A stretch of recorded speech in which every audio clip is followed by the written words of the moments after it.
Hi hello welcome back to Amitha's kitchen lifestyle. ಸ್ನೇಹಿತರೆ, ಇದು ನಾನು ಚಪಾತಿ ಹಿಟ್ಟು ಕಲಸಿ ಲಾಟ್ಲಿಕ್ಕೆ ಅಂತ ಮಾಡಿಟ್ಟುಕೊಂಡ ಉಂಡೆ. ಹಾಗೆ ನಾವಿನ್ನು ಚಪಾತಿಯನ್ನು ಮಾಡಿಕೊಳ್ಳುವ. ಚಪಾತಿ ಲಾಡಿ ಆದ ನಂತರ ಉಂಟು ನಾನು ಹೀಗೆ ಎಣ್ಣೆ ಸವರಿ ಹೀಗೆ ನೋಡಿ ಹೀಗೆ ಫೋಲ್ಡ್ ಮಾಡ್ತಾ ಇದ್ದೇನೆ.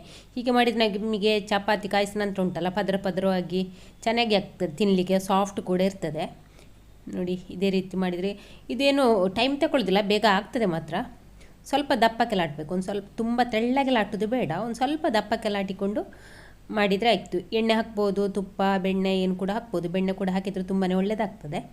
ಹಾಗೆ ಇಲ್ಲಿ ಮಕ್ಕಳಿಬ್ಬರು ನೋಡಿ ತುಂಬ ನನಗೆ ಬೆಳಿಗ್ಗೆ 8:30 ನಂತರ ಬಿಸಿಲಲ್ಲಿ ಅಡುಗೆ ಮಾಡಲಿಕ್ಕೆ ಆಗೋದಿಲ್ಲ ನೋಡಿ. ಹಾಗೆ ಇಲ್ಲಿ ಅಂಬ್ರೆಲ್ಲವನ್ನು ಕಟ್ಟುತ್ತಾ ಇದ್ದಾರೆ ನೋಡಿ ಮಕ್ಕಳಿಬ್ಬರು ಸೇರಿಕೊಂಡು ಬಿಸಿಲಿಗೆ. ಮತ್ತು ಹೀಗೆ ಅಂಬ್ರೆಲ್ಲ ಕಟ್ಟಿದ್ರೆ ಉಂಟಲ್ಲ ವೀಡಿಯೋ ಕ್ವಾಲಿಟಿ ಕೂಡ ಚೆನ್ನಾಗಿ ಬರ್ತದೆ ನೋಡಿ. ಅಂಬ್ರೆಲ್ಲ ಫ್ಲ್ಯಾಶ್ ಉಂಟಲ್ಲ ಆ ರೀತಿ ಕಾಣ್ತದೆ ನೋಡಿ.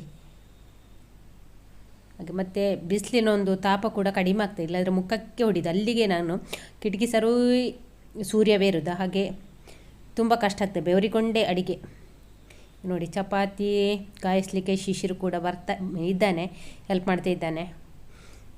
ಶಿಶಿರು ಕೂಡ ಚಪಾತಿ ಚೆನ್ನಾಗಿ ಕಾಯಿಸ್ತಾನೆ, ಲಾಟ್ಲಿಗೆ ಕೂಡ ಲಾಡ್ತಾನೆ. ಅವನಂದರೆ ನವೋದಯ ಸ್ಕೂಲಲ್ಲಿ ಇದ್ದಲ್ಲ, ಹಾಗೆ ಅಲ್ಲೆಲ್ಲ ಸ್ವಲ್ಪ ಮಕ್ಕಳ ಹತ್ರ ಕೆಲಸ ಮಾಡಿಸ್ತಿದ್ರು. ಹಾಗಾಗಿ ಚಪಾತಿ ಲಾಟೋದೆಲ್ಲ ಗೊತ್ತುಂಟು ಅವನಿಗೆ. ಕಾಯಿಸೋದು ಕೂಡ ಚೆನ್ನಾಗಿ ಕಾಯಿಸ್ತಾನೆ. ಇಲ್ಲಿ ಚಪಾತಿಗೆ ನಾನು ಎಣ್ಣೆ ಹಾಕಿ ಕಾಯಿಸ್ತಿದ್ದೇನೆ. ನೀವು ಬೇಕಾದರೆ ಎಣ್ಣೆ ಹಾಕದೆ ಹಾಗೆ ಕಾಯಿಸ್ಕೊಳ್ಬೋದು, ಡ್ರೈ ಆಗಿ ಕಾಯಿಸ್ಕೊಳ್ಬೋದು, ಆಯಿಲೆಸ್ ಮಾಡಿಕೊಳ್ಬೋದು. ಮತ್ತು ನಾನಿಲ್ಲಿ ಹಿಟ್ಟನ್ನು ಕಲಸುವಾಗ ಕೂಡ ಒಂದು ಸ್ವಲ್ಪ ಎಣ್ಣೆ ಹಾಕಿಕೊಂಡಿದ್ದೇನೆ. ಎಣ್ಣೆ ಹಾಕಿದರೆ ಸ್ವಲ್ಪ ಚಪಾತಿ ಸಾಫ್ಟ್ ಆಗಿರ್ತದೆ. ಹಾಗೆ ನೋಡಿ, ಈ ಗ್ರಿಲ್ಲಲ್ಲಿ ಇಟ್ಟುಕೊಂಡು ಕೂಡ ಕಾಯಿಸಿದರೆ ಬೇಗ ಗುಳ್ಳೆ ಬರ್ತದೆ. ಅಂದರೆ ಗ್ರಿಲ್ಲಲ್ಲಿಟ್ಟು ನಾವು ಡೈರೆಕ್ಟ್ ಸ್ಟವ್ ಮೇಲೆ ಇಡೋದು ಅಷ್ಟೊಂದು ಒಳ್ಳೆಯದಲ್ಲ ಹೆಲ್ತಿಗೆ. ಹಾಗೆ ತವದಲ್ಲೇ ಕಾಯಿಸಿ ಗುಳ್ಳೆ ಬರೆಸಿದರೆ ಒಳ್ಳೆಯದು. ಎಲ್ಲ ಕ್ಲೀನಿಂಗ್ ಇವತ್ತು ನವರಾತ್ರಿ ಕ್ಲೀನಿಂಗ್. ಡಸ್ಟ್ಬಿನ್ ಪೂರ್ತಿ ತೆಗಿ ಮಗ, ಅಲ್ಲಿ ಲಾಕಿಂದಲೇ ತೆಗಿ.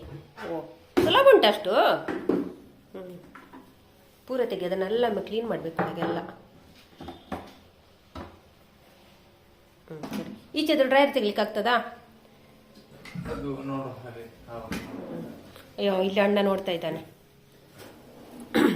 ಈ ಡ್ರೈಯರ್ ತೆಗಿಬೇಕು, ತೆಗೆದು ಕ್ಲೀನ್ ಮಾಡಬೇಕು. ಹಾಗೆ ನಮ್ಮ ಈ ಇಂಜಿನಿಯರ್ ನೋಡ್ತಾ ಇದ್ದಾರೆ ಹೇಗೆ ತೆಗೆದು ಅಂತ.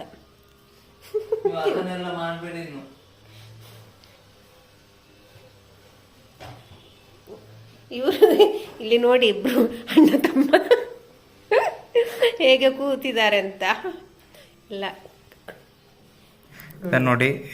ಮೇಲೆ ಹೋಗ್ತದೆ ನೋಡಿ, ಕೆಳಗೆ ಹೋಗುದಿಲ್ಲ, ಮೇಲೆ ಹೋಗ್ತದೆ. ಹಾಗೆ ಕೆಳಗೆದು ಕೂಡ ಇದನ್ನು ಕೂಡ ಮೇಲೆ ಪುಷ್ ಮಾಡ್ಕೊಳ್ಬೇಕು. ಎರಡನ್ನು ಪುಷ್ ಮಾಡಿ ಎರಡು ಒಟ್ಟಿಗೆ ಪುಷ್ ಮಾಡಿ ತೆಗಿಬೇಕು, ಜಾರಿಸ್ಬೇಕಲ್ಲ.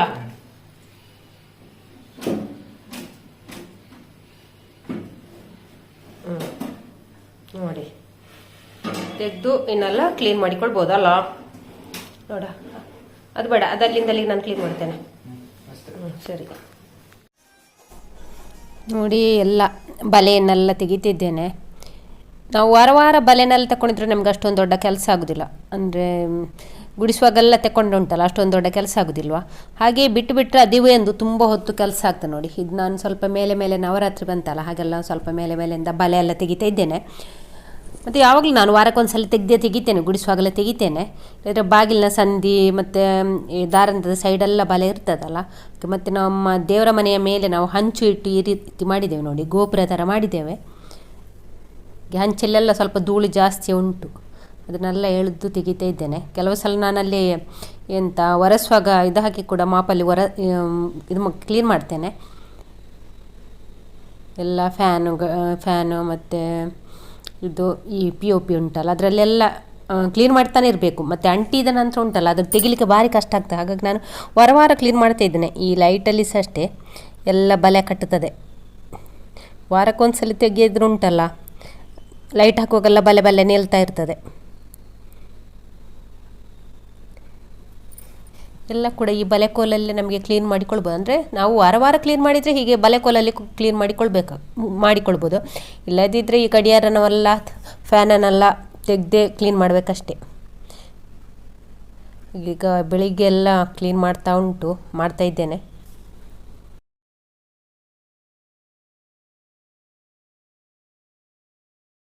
ಇಲ್ಲಿ ಸೋಫಾದ ಬಟ್ಟೆಯನ್ನು ಸಹ ಅಷ್ಟೇ ವಾರಕ್ಕೆ ಒಂದು ಸಲ ನಾನು ಎಲ್ಲ ತೆಗೆದು ಧೂಳನ್ನೆಲ್ಲ ಕೊಡಕ್ಕಿ ಹೀಗೆ ಹಾಕೋದು. ಅಂದರೆ ನಮ್ಮಲ್ಲಿ ಚಿಕ್ಕ ಮಕ್ಕಳು ಯಾರು ಇರೋದಿಲ್ಲಲ್ಲ, ಹಾಗೆ ಕೊಳೆ ಅಂತ ಆಗೋದಿಲ್ಲ, ಧೂಳು ಏನಾಗೋದಿಲ್ಲ. ಮತ್ತು ಚಿಕ್ಕ ಮಕ್ಕಳು ಇದ್ದರೆ ತಿಂದದ್ದು ಅದು ಇದೆಲ್ಲ ಇದರಲ್ಲೇ ಸೋಫಾದಲ್ಲಿ ಇರ್ತದಲ್ಲ, ಹಾಗೆ ಡೈಲಿ ಕ್ಲೀನ್ ಮಾಡಬೇಕಾಗ್ತದೆ.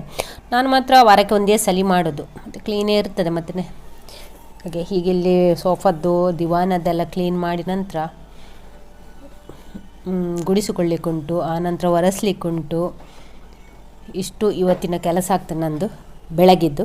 ಅದರ ಜೊತೆಯಲ್ಲಿ ಅಡುಗೆ ಆಗಬೇಕು, ಅಷ್ಟೊತ್ತಿಗೆ ಮಧ್ಯಾಹ್ನದ ಊಟಕ್ಕೆ ರೆಡಿ ಆಗ್ತದೆ.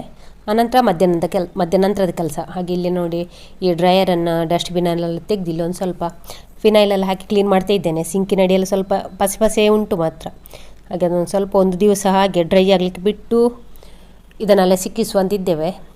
ಇದನ್ನೆಲ್ಲ ಸ್ವಲ್ಪ ಬಟ್ಟೆಯಲ್ಲಿ ಕ್ಲೀನ್ ಮಾಡಿಕೊಳ್ಬೇಕು, ಇಲ್ಲದ್ರೆ ರಸ್ಟ್ ಹಿಡಿತದೆ ನೋಡಿ. ಸ್ಟೀಲಿಗೆಲ್ಲ ರಸ್ಟ್ ಹಿಡಿತದೆ, ನೀರಿನ ಪಸೆ ಎಲ್ಲ ತಾಗಿ ರಸ್ಟ್ ಹಿಡಿತದೆ. ಹಾಗೆ ಇಲ್ಲಿ ಶಿಶಿರು ಕೂಡ ಬೈಕ್ ಕಲಿತಾ ಇದ್ದಾನೆ, ಕಲಿತಾ ಆಗಿದೆ.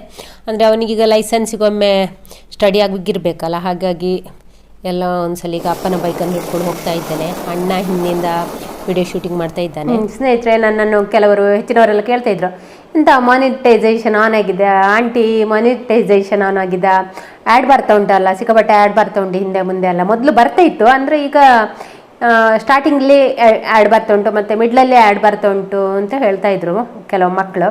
ಅಂದರೆ ನನಗೆ ಸ್ವಲ್ಪ ಜಾಸ್ತಿ ಮಕ್ಕಳು ಸಪೋರ್ಟ್ ಮಾಡ್ತಾ ಇದ್ದಾರೆ, ಹಾಗೆ ಮಾಡಿ ಆಂಟಿ, ಹೀಗೆ ಮಾಡಿ ಆಂಟಿ ಅಂತ ಅಂಥವರಲ್ಲ. ಮತ್ತು ಕೆಲವರು ಸಹ ಅಷ್ಟೇ ಕಾಲ್ ಮಾಡಿ ಕೇಳ್ತಾ ಇದ್ದಾರೆ, ಸಿಕ್ಕಿದ್ದಲ್ಲಿ ಎಲ್ಲ ಕೇಳ್ತಾರೆ, ಮಾನಿಟೈಸೇಷನ್ ಆನ್ ಆಗಿದೆ ಅಲ್ಲ, ಕಾಸು ಬರ್ತದಾ, ಎಷ್ಟು ಬರ್ತದೆ ಅಂತ. ಅದು ನಾನು ವಿಡಿಯೋ ಮಾಡಿ ಉಂಟಲ್ಲ, 3 ತಿಂಗಳಲ್ಲೇ ಕೇಳಲಿಕ್ಕೆ ಶುರು ಮಾಡಿದ್ದಾರೆ, ಹಣ ಬರ್ತದಾ, ಎಷ್ಟು ಬರ್ತದೆ ಅಂತ.